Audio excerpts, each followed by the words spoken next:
You won't believe what just went down in the Senate Judiciary Committee. Senator Kennedy went head-to-head with Judge Netburn over a controversial ruling involving a convicted child rapist transferred to a women's prison.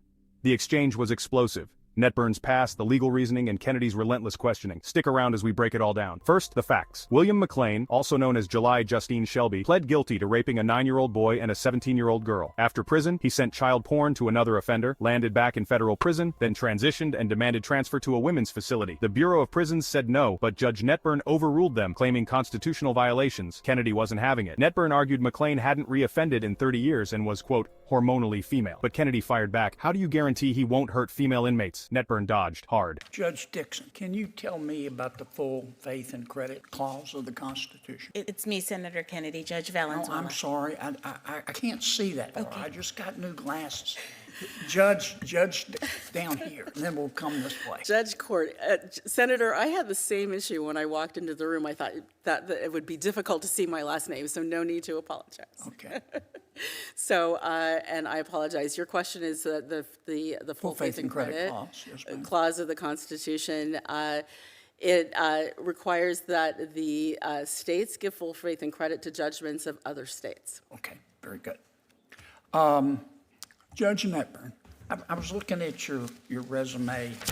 You went to Brown University, is that right? I did. And then you went to law school in California? That's correct. And you've worked for the Brennan Center? I interned. I was a law student intern. Okay. And you worked for the Center for Reproductive Law and Policy? I was a law student intern there for 8 weeks during my 1L summer. Okay. And you are a political activist, aren't you? I am not. I'm a sitting United States magistrate judge. Okay. All right. Do you remember an inmate named William McClain, also known as July Justine Shelby? Yes, I know who you're referring to. Okay. Mr. McClain raped a child, didn't he? 30 years ago, the petitioner in the habeas case before me, Did he rape a child? he pled guilty to that crime. Yes, it's abhorrent. And then he raped he raped a little boy, right? I believe that's correct. I believe he pled guilty to 2 acts of sexual violence. And then he raped a 17-year-old girl, right? Again, this case was handled by the state court in Indiana, but I believe... I'm just asking you the facts. Don't stall on me now. Did he rape a 17-year-old girl or not after raping a 9-year-old boy? I believe that's what he pled guilty to. Okay, and then he went to prison, didn't he? Yes, the petitioner was... And then he came out and he sent child porn, basically adults raping little children, to another sex offender. And he was sent back to prison, right? Petitioner pled guilty to Was he sent back to prison? Well, that case was in the federal system, so... Was he sent back to prison? Yes, this time to federal prison. Thank you. Then Kennedy exposed Netburn's past. Brown University, Brennan Center internships, work with the Center for Reproductive Law. You're a political activist, Kennedy accused. Netburn denied it, but the pattern is clear. Activist judges making policy from the bench, you decide. And then he decided to transition, and he became a female and started going by July Justine Shelby. Is that right? Yes. And Ms. Shelby said, I don't want to go to a male prison. I want to go to a female prison. And the Board of Prisons said, what planet did you parachute in from? You're going to a male prison with this kind of record. And you sent him to a female prison, didn't you? You said that the Board of Prisons was trying to violate Ms. Shelby, former Mr. McClain's constitutional rights, didn't you?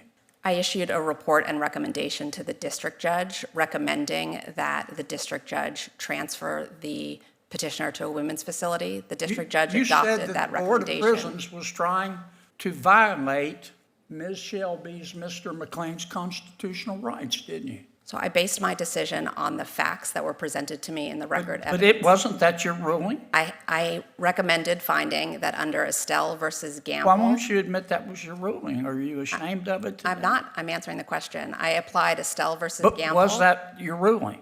My recommendation was that the petitioner's serious medical needs were being denied by keeping her in a men's facility. A violation of the 8th Amendment, right? That's correct. Okay. Netburn cited Estelle v. Gamble, claiming denying transfer violated McClain's 8th Amendment rights.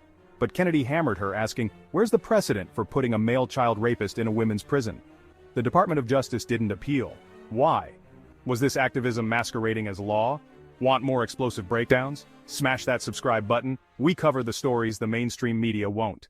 And how big was Ms. Shelby, Mr. McClain?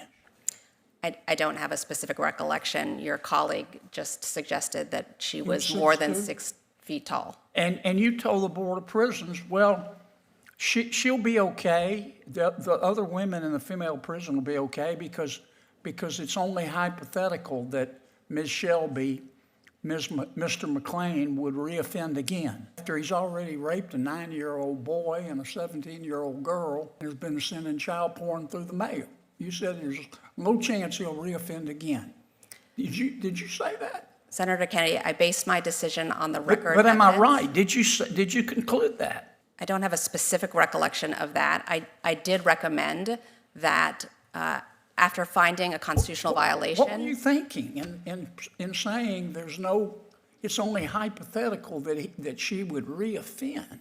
The facts of the case were that the petitioner had last engaged in a contact offense 30 years ago. The petitioner had not engaged in any contact offense. In addition, the medical evidence made clear that for the last 5 years, the petitioner was sober and hormonally entirely a female, and there was no evidence. The Board of Prisons didn't agree with you. I'm not going to run out of time here. You're really a political activist, aren't you? I am not, sir. But your record demonstrates otherwise. I disagree. I apply the law to the facts and come to a fair decision.